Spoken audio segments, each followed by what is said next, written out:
So the thing really that I wanted to look at today really was how Jesus called his disciples, and then we'll also look back a little bit at the call of Moses as well, because God has been calling people similarly for a long, long time.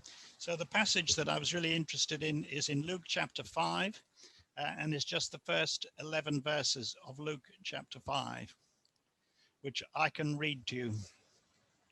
One day, as Jesus was standing by the lake of Gennesaret, the people were crowding round him and listening to the word of God. He saw at the water's edge 2 boats left there by the fishermen who were washing their nets. He got into one of the boats, the one belonging to Simon, and asked him to put out a little from the shore. Then he sat down and taught the people from the boat. When he'd finished speaking, he said to Simon, "Put out into deep water and let down the nets for a catch." Simon answered, "Master, we've worked hard all night and haven't caught anything. But because you say so, I will let down the nets." When they had done so, they caught such a large number of fish that their nets began to break. So they signaled to their partners in the other boat to come and help them. And they came and filled both boats so full that they began to sink. When Simon Peter saw this, he fell at Jesus' knees and said, "Go away from me, Lord. I am a sinful man." For he and all his companions were astonished at the catch of fish that they'd taken. And so were James and John, the sons of Zebedee, Simon's partners. Then Jesus said to Simon, "Don't be afraid. From now on, you will fish for people." So they pulled their boats up on shore and left everything and followed him. It's really a fabulous story, an amazing passage. And the thing I suppose I want to think a little bit now about is, as we're called to be disciples, how does Jesus go about it? What does it look like really to be called to be a disciple? And we get quite a lot of a picture of what can happen when Jesus calls us in these few verses. And the first thing is very interesting. The people apparently were all crowding around and they wanted to hear Jesus, so they were keen. And the first thing that happened was he taught them. They had to listen. And they wanted to listen, actually, this particular crowd of people. But he created the opportunity for them all to hear. And if we are called by God, one of the things that God does is he creates an opportunity for us to listen to him and to hear him. And obviously, day by day, we have this opportunity as we read the Bible and as we live and share in fellowship together. And whenever we neglect to listen, we will find that we will slip away from our call. There's an older man who's recently got involved in our church, and he has absolutely no Christian background whatsoever. And he came into the church after the sad death of his daughter through cancer. And of course, we're all in lockdown now. So he used to love coming to church and used to love especially all the singing and the worship. And he doesn't have that now, except as it were through devices at home. But he hasn't been reading his Bible and he never developed that habit. And I sent him some very, very simple notes from a series called Every Day with Jesus, which just gives one verse, a thought, and a prayer. And he said to me, it's absolutely amazing to have this. It's really making a difference. Such a simple thing. So to be listening to God, to be listening to Jesus day by day, and to develop that kind of habit is the first thing. But then as we go on in this story here with Jesus in his boat, I understand in Galilee that if you just pull the boat out from the shore a bit, the echoes are such with the way the hills all come down to the lake, you can speak in a normal voice and people can hear you from quite far away. And so Jesus gave them an opportunity to hear. Then he simply gives his command. He says to Peter, go and fish. And he knows best. And the next lesson we learn really is not only do we have to listen to God, but what about obeying him? He knows best. And it was a ridiculous thing to suggest, really, to cast your net. Because they'd been doing it all night, as we read. And so often God may ask us to do something which we can do, but it seems ridiculous to do it. And that may be when we hold back. And if we just for a moment leave Peter and think back to Moses in Exodus, when God called him and did it in this extraordinary way through the burning bush, which Moses was drawn to see. Again, God took the initiative with the burning bush, and it was a real surprise perhaps for Moses. He wasn't necessarily looking for God at all. He was just looking after the flocks. But God tells him he'd heard the cry of his people. And as we are called by God, one of the things that he also shows us is that he's seen how desperate people are without him.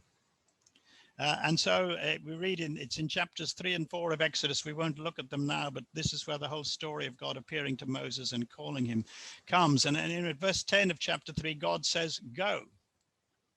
And that's something that he'll say to you and me, and he'll keep on saying it to you and me. He said, listen to me, and then he's going to have a word when he says, go. And Moses immediately responded, well, who am I?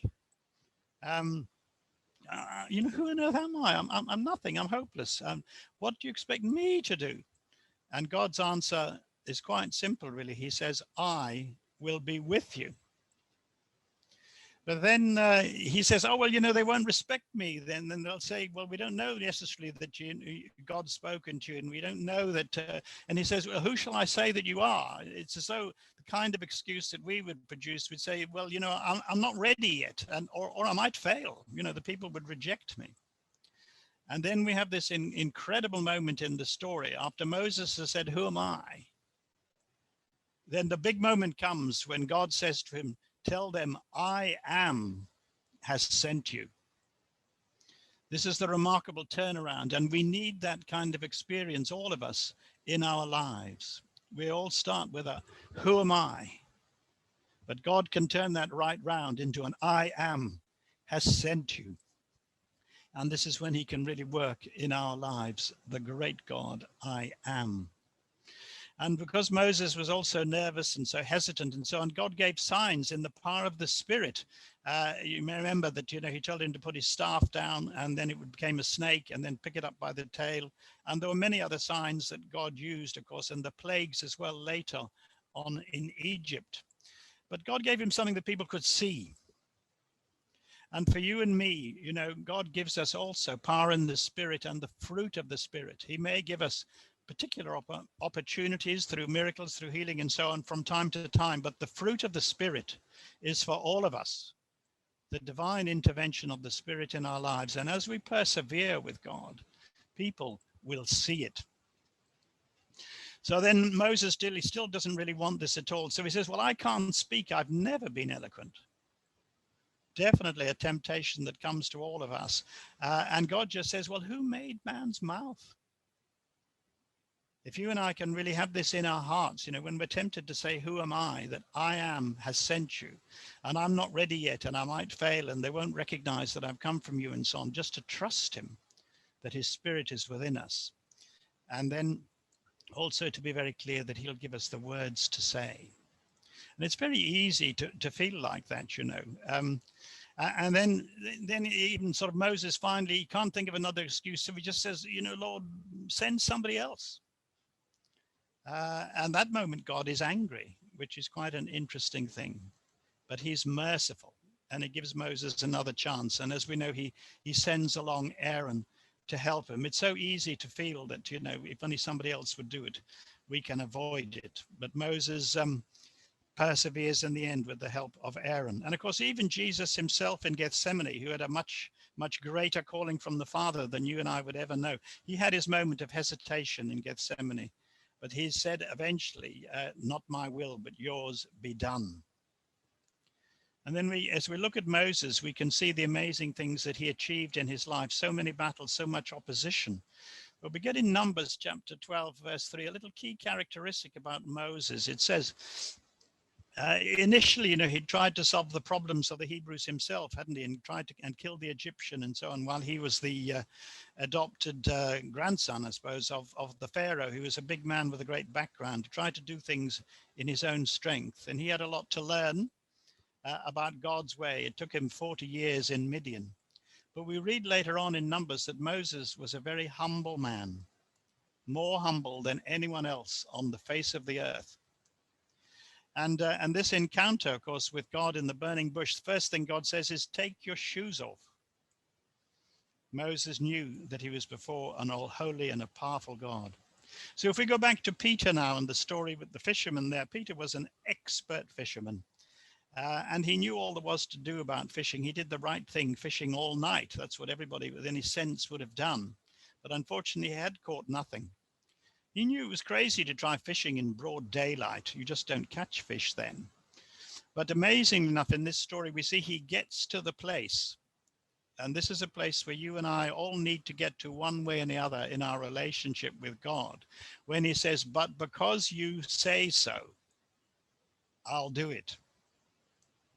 And actually, we don't just get there once. This is something that keeps coming back in our lives again and again as we're tempted to withdraw, as we're tempted to be cowardly or just lazy.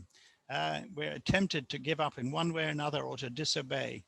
We need to get to the place again and again where the Lord helps us and we can say, because you say so, I'll do it. And we can imagine them getting into the boat again, and casting out the nets. And probably Peter at that stage was still grumbling a little bit. And then suddenly everything falls into place. It's an absolute miracle. And he understands Jesus in a better way than he's ever done before, and realizes that Jesus really can be trusted, because he's broken into his life in such a way that it's a much, much bigger miracle than he would ever have expected. But then the next lesson we learn, really, not only do we have to listen and hear to God, not only do we need to obey him, but there's no place for solo workers. Immediately they're in trouble. There's too much for them to handle. You can't do it on your own. And if we want really to fulfill God's call in our lives, we can't do it on our own. We need help from the team. And one of the things that God really tries to help us to learn, and maybe we're very stubborn about it, is to call for help quickly. My pride can so easily ruin God's plan. The idea that I can build something up myself, that, that I might even want to protect my ministry, anything like that, can be really damaging to God's plans. No empire building. It's all God's. He's the king. So we need to learn to listen and to obey and then to work together. And as a result of this miracle that Jesus has performed, Peter becomes immediately aware of his sin in a whole new way. Just as we read in the Moses story that Moses couldn't face God when he met him at the burning bush. So Peter says here, depart from me, Lord, I am a sinful man.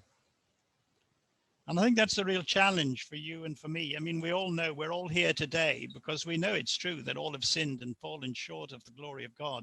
And we can probably quote all the verses in a very clever manner and so on. But have we really learned that? Have I really learned that in my heart? That I'm a sinner, that the way God says to Moses, take your shoes off, you're on holy ground. Have we really experienced that, a real deep awareness, conviction of our own sin? Because as we're called to serve for him and to be his disciples, as we move on with God, we will become the more aware of our sin, the more aware of my sin. And if we think of Paul, I mean, I don't know what you think of Paul. You probably think he's an utterly amazing man and one of the greatest of all time in the kingdom of God. But at first, he calls himself the least of the apostles. But at the end of his life, when he's writing to Timothy, he says, Christ Jesus came into the world to save sinners, of whom I am the worst. So that's a fundamental part, really, of responding to God's call, is really to know deep in my heart that I'm a sinner and to keep going back for forgiveness. But then Jesus responds here and he says, don't be afraid. Everyone who hears the call of God is afraid at some stage, I suspect. And obviously in Gethsemane, all the disciples were afraid, and Peter most of all. So that moment came. But Jesus gives him the great encouragement. From now on, you will catch people or fish for people. You will catch men and women for God. And that's the call that he has for you and me too. And Peter saw it and he said, oh, this is a vision worth going for. They were just fishermen. He was there with his friends, with his brother Andrew, and also with James and John. When we read, they pulled their boats up on the shore and they left everything and followed him. They left everything and followed him. And that's really the measure of the call that Jesus has for you and me. We're called first and foremost to be a disciple of Jesus, but within that calling, we're called to serve in ICMDA, whether in national movements or whether as field workers or whatever, to build up movements where members will be helped to live and speak for Jesus. It's a vision worth going for. And Peter got up and went for it. So as we come into this meeting and as we look ahead into the coming year and the new chapter with COVID changing our history, let us remember our call to keep listening to him, to be ready to obey him, even when we feel embarrassed, whatever's going on. Imagine what Noah felt when he built a boat on the dry land. And we can't do it on our own. We need to ask for help quickly. And God will make us aware of our sin and again, but the forgiveness is always there for us. Don't let our pride get in the way. Don't be afraid. And we can really be used by him to catch people, to influence people. Let's ask God to give us a fresh vision together.